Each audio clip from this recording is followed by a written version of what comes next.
예, 안녕하십니까. 방금 소개받은 키사 백종현입니다. 제가 오늘 말씀드릴 내용이 여기 보면 VDX 보안인증 체계 수립 및 운영을 위한 법제도 추진 결과와 어떻게 추진했는지 이런 내용들 좀 설명드릴 텐데요. 그중 앞서서 저희가 이렇게 수년간 이제 VDX 보안 체계를 구축하고 운영하기 위한 준비를 하기 위해서 많은 부분을 쭉 해왔었는데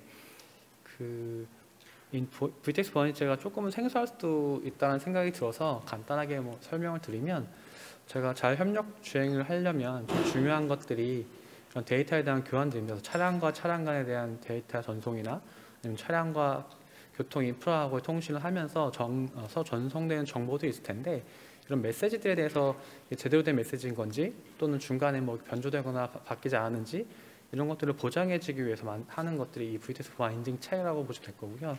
그거를 가능하게 하기 위해서 실적으로 이렇게 인증서를 차에 탑재시키고 그걸 기반으로 해서 서명을 해서 보내는 형태로 하는 것들을 위한 체계를 말합니다. 이 부분들은 국제적으로도 다 동일한 방식인 거고요. 미국이나 유럽들도 다 기존의 표준들 기반으로 해서 만들어진 상태인 건데, 이거와 관련된 기술적인 부분, 기술 규격, 인증 기준들도 다 만들었고요. 그다음에 관련해서 또 이런 부분들에 대해서 좀 뭔가 제도화시키는 부분이 더 중요하기 때문에 이 제도화를 어떻게 할 건지 부분도 같이 고민했습니다. 그래서 오늘 발표드릴 거는 기술적인 부분은 빼고 일단 실제 법제도를 어떻게 추진했는지, 어떤 내용이 들어가는지 이런 내용을 중심으로 좀 발표해드리도록 하겠습니다.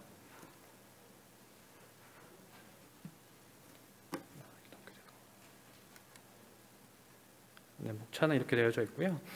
먼저 이게 저희가 VTX 기술적인 인증 체계나 이런 부분에 기술적인 부분도 중요하지만, 사실 이런 기술을 제대로 이렇게 발휘시키려면 제도적인 뒷받침이 꼭 필요합니다. 그래서 이런 부분들이 좀 기존의 다른 인증 체계들도 보면 법제화 시켜서 하는 부분이 생겼는데, 그래서 이것도 저희가 이제 진행하면서 어떻게 하면 법제도화를 제대로 시킬지라는 고민을 많이 했었고요. 그래서 다양한 법률을 좀 검토해봤었습니다. 그래서 그 중에서 이제 저희 맞는 적합한 법률을 찾아서 거기에 따른 법안에 대한 내용들을 만들고요. 법률을 먼저 만들어 놓고, 또 거기에 또 구축하고 운영할 때 필요한 다양한 또 기준들이 좀 필요합니다. 이런 부분들 만들어 놓은 상태에서 이런 것들을 실제로 이렇게 어떻게 법제시킬 때 문제가 없는지 이런 것들을 검토하기 위해서 그 이해관계자 부분을 같이 협력을 해서 법률 전문 자문가 검토를 해서 그런 결과를 기반으로 해서 법률을 좀 추진했다라고 보시면 될 것 같고요. 이게 간략한 법률 체계라고 보시면 될 것 같습니다. 구체적으로 보면 세부 내용을 봤을 때 이제 저희가 아까 말씀드린 대로 현재 결정된 거는 자율주행 자동차법 안에 개정안으로 해서 그 안에 이제 VTX 보안 체계를 어떻게 구축하고 운영할지에 대한 근거 법률들을 좀 만들어 놨는데, 그 전까지만 해도 자율주행 자동차법뿐만 아니라 통합교통체계 효율화법이나 자동차 관리법, 도로법 이런 다양한 법률들을 같이 고민했습니다. 그래서 어느 법률 넣는 게 제일 적합할지, 어느 정도까지 범위로 들어가는 게 맞는지라는 걸 많이 했었는데, 사실상 계획적으로 봤을 때는 올해까지는 검토하는 정도 수준으로 고민했다가 이제 국토부가 뭔가 이렇게 좀 빨리 법률을 만들어서 현재 지금 이 법 제도와 이런 VTX 보안 체계 자율협력 주행에 관련한 어떤 그런 보안 부분들을 법제화하는 것은 아마 저희가 세계적으로는 최초라고 생각합니다. 그래서 이런 기본적인 법 체계를 만들어 놓고 법 체계를 근거로 일단은 필요한 이런 인증 체계들을 만들어서 운영하자라는 취지가 있으셔서 올해까지 법률을 만들고 이걸 기반으로 해서 해설서도 만들어 놓고, 그리고 이거를 지금 의원 입법 발의까지 하는 형태까지는 이제 11월까지 마쳤습니다. 그래서 상당히 빠르게 진행했고, 그에 따라서 저희가 이걸 준비하느라고 많은 법률 자문가들, 변호사들, 교수님들이랑 여러 가지 이해관계자들을 다 모아놓고 같이 검토를 하고 이 법률에 대한 어떤 적합성 이런 것도 좀 많이 고민했습니다. 그래서 무엇보다도 이런 기술적인 것들을 법제화시키는 데는 기술 중립성이 되게 중요한 부분이 있거든요. 그래서 이런 부분에 대해서도 많이 고려를 해서 법률을 만들었고, 이거에 대한 적합성을 검토하기 위해서 자문위에도 운영했고 하는 부분으로 보시면 될 것 같습니다. 여기 보시면 법률 자문단 구성인데요. 전 총괄적으로 고려대학교 권영우 교수님이 해주셨고, 그 위에 다양한 변호사님들과 교수님들, 그리고 업계 일단 기관들 다 참석해서 같이 이런 자문을 통해서 이제 법률을 만들어 놨고요. 오늘 개최 현황입니다. 총 8월부터 시작해서 한 12월까지 매달 한 번씩 모여서 검토했고요. 그때마다 검토되고 수정된 내용들을 다시 반영해서 다시 재검토하고 한 형태에서 5번에 거쳐서 검토를 거친 후에 최종 그 법률안을 마련했습니다. 뭐 제한 이유는 뭐 다 아시겠지만 어쨌든 저희가 그 다양한 어떤 산업군의 인터넷이나 네트워크에 포함되면서 자율주행차 쪽도 당연히 이제 보안에 대한 위협들이 많이 들어가 있고요. 특히 자동차 같은 경우에는 사고가 발생을 하면 직접적으로 국민의 생명과 안전을 위협할 수 있기 때문에 이런 제도가 반드시 필요하다라는 근거를 했었고, 근데 기존까지는 이런 자율협력주행에 대한 인증과 체계를 만들어 놓을 법적 근거가 없기 때문에 이번 2개를 통해서 만든다는 형태로 해서 제한율을 마련해서 제안을 했고요. 그래서 지금 현재 11월 11일에 이제 그 박상혁 의원님 통해서 그 더불어민주당 그 국회 국토교통위원회 박상혁 의원님을 기반으로 해가지고 저희가 의원입법 발의를 올렸습니다. 그래서 현재 지금 이 내용들은 의안 정보 시스템을 확인하시면 조회가 가능한 상태입니다. 그래서 뭐 이런 개정안에 대한 주요 내용을 간단하게 보시면 뭐 정의 부분도 다 저희가 다 수정했습니다. 그래서 VTS 본인 책이 어떤 건지, 인증 기간이 뭔지 뭐 이런 것들에 대한 정의했지만 그런 것들은 좀 정의 부분이니까 좀 뺐고요. 먼저 27조부터 이제 저희가 27, 28, 29, 30 이렇게 쭉 신규 그러니까 개정 법률안을 만들었는데, 첫 번째가 그 인증가입 체계 구축 운영과 관련된 근거를 마련하는 법인 거고요. 그거 하기 위해서 최상위 인증관을 구축해서 운영해야 되고, 또 자율협력주행 인증관 센터를 구축하고 운영해야 된다라는 법적 근거를 마련한 게 요 27조인 거고요. 그 다음에 실질적으로 최상위 인증뿐만 아니라 그 다양한 그 인증 체계를 VTS 보안 인증 체계를 만들려면 다양한 인증기관들이 필요합니다. 그래서 그런 인증기관들에 대해서 지정할 때는 어떻게 해야 되는지에 대한 근거를 28조에 만들어놨고, 그다음에 이런 인증기관들에 대한 인증관리 기준을 29조를 통해서 그 자율협력주행 인증관리 기준을 정해서 고시하도록 국토교통부가 고시하도록 정의한 조항이 29조라고 보시면 될 것 같고요.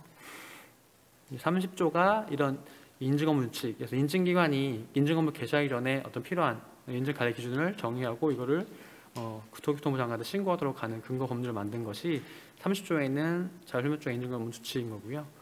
그리고 33조에는 이제 인증기관들이 갖추고 있는 시설 및 장비가 안전하게 잘 운영되고 있는지, 그래서 이런 보호를 잘하고 있는지 이런 것들에 대한 점검도 할 수 있고, 뭐 문서를 요청할 수 있고 하는 근거를 만들어 놓은 조항이 33조인 거고요. 34조가 이제 이거는 뭐 인증기관이 준비해야 되겠지만 결국 이거는 이제 이용자들을 위한 건데, 그 인증업무에 문제 생겼을 때, 장애 발생했을 때 어떻게 대응할지, 또 발생하지 않게 어떻게 예방할지 이런 부분들이 필요한 조항들을 넣어서 근거를 마련한 것이 34조라고 보시면 될 것 같습니다.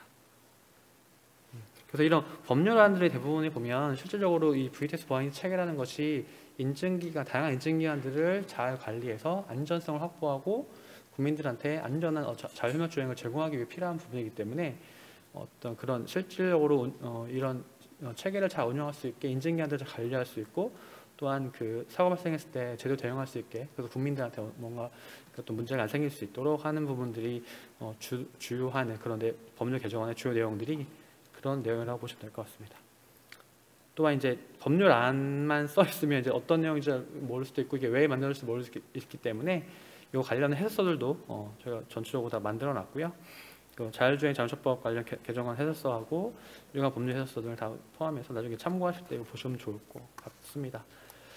지금 뒤에는 간단하게 이제 입법 절차인데요. 일단 지금 연말에 올렸으니까 이게 보시는 것 같지만 뭐 입법 예고도 해야 되고 위원회 심사도 해야 되고 그다음에 본회의 심의도 하고 정보 이송돼서 공포까지는 아마 조금 시간은 걸릴 텐데, 빠르면 내년 상반기까지는 별 문제 없이 진행되면 지금 워낙 지금 뭐 국회나 이쪽에 이제 하고 있는 입법하고 내용들이 많기 때문에 일단은 빠르면 한 상반기 정도로 보고 있고요. 일단은 잘 문제 없이 법률안이 지금 통과될 수 있도록 지속적인 지원이 필요합니다. 이건 뭐 기본적으로 국회 평균 통과 시간인 건데, 뭐 한 예전엔 좀 4개월쯤 걸리다가 최근에 16대 17대 쭉 왔을 때는 거의 7, 8개월 정도 걸리는 7.8개월 뭐 4.4개월이니까요. 이렇게 되기 때문에 어쨌든 제대로 된 어떤 대응을 통해서 내년 상반기까지 입법이 되도록 노력할 예정입니다. 그리고 일단 올해까지는 저희가 이제 법률안에 대한 걸 만들어 놨고요. 법률안이 정해지면 그거에 따른 시행령, 시행규칙도 다시 만들어지는 부분이 필요합니다. 그래서 일단 안이 통과가 되면 만들면 되겠지만 일단은 시간적으로 어떤 촉박하기 때문에 사전에 미리 시행령과 시행규칙들도 어떻게 만들 건지라는 부분들도 고민하고 그걸 좀 준비해놓은 초안까지 만드는 거를 올해 하고 있습니다. 그래서 기본적으로 봤을 때는 이런 시행령 안에 들어갈 내용들이 이런 거라고 보여드린 거고요. 그다음에 기본적으로 뭐 인증검증 만들게 되면 그 준칙 신고 및 변경 절차 방법, 또는 뭐 변경 시간의 기간, 뭐 작성 표준 이런 것들을 시행령과 시행규칙에 만들어야 되는데 이런 것들도 포함시켜서 들어가져 있고 다양한 어떤 그런 법률안에 근거한 필요한 또 시행령 시행규칙 같이 만들어서 고시까지 해서 일단 준비 단계라고 보시면 될 것 같고요. 일단 준비하는 게 되는 거고 이제 법률안이 통과되면 바로 이런 것들이 좀 완성될 수 있도록 저희가 할 예정입니다. 그래서 이런 것들이 올 한 해 동안에 그 기술적인 부분은 또 따로 또 한 게 실적이 있고요. 그다음에 이제 법률 제도 관련해서 지금 추진했고 다행히 올해까지 입법 의원 발의됐기 때문에 성공적으로 법제도 관련된 부분도 진행됐다고 보여집니다. 뭐 이런 부분도 다 할 때 저희가 저축으로도 연구해서 개발하지만 저희 자율협력주행 산업발전협의회에 이제 보안분과가 있고요. 그 안에 있는 의원님들과 같이 논의하고 결과물을 가지고 공유도 하고 한 형태로 진행을 해서 활용하고 있습니다. 내년도에도 이런 뭐 시행령 시행규칙 같은 부분들 하고 또 법률안 중간 단계들까지 해서 산업발전협의회 보안분과 운영할 때 같이 검토하고 볼 수 있도록 하겠습니다. 그래서 지금까지 그 저희 보안분과에서 해왔던 그 법제도 개정 방안에 대해서 설명드렸습니다. 감사합니다.